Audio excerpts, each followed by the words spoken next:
This exit ticket allows me to explore student thinking about our concept of friction that we introduced today with a somewhat improvisational and somewhat flawed starting definition.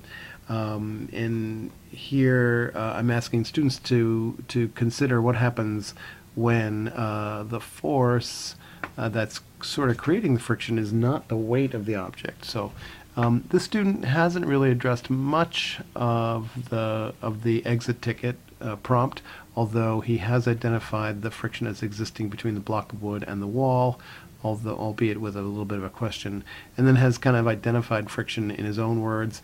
Friction is created when one thing is graded against another unhappily, so giving it some human traits, I guess. But not a lot of thinking there. Maybe friction seemed really obvious to this person, but they were having a hard time kind of unpacking their thinking about it.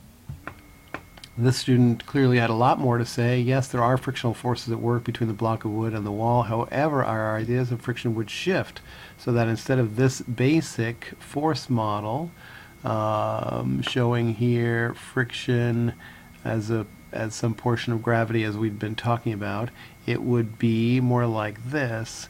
And now she's showing an applied force kind of pushing against the wall like that, gravity pointing down, and then questioned her identification of the frictional force right there. So a lot of interesting thinking going on there.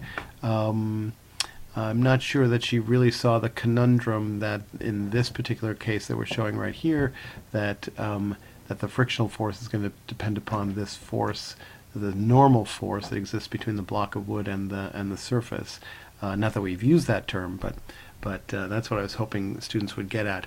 Whereas gravity is pointing down, the friction is clearly not related to gravity at all in this case.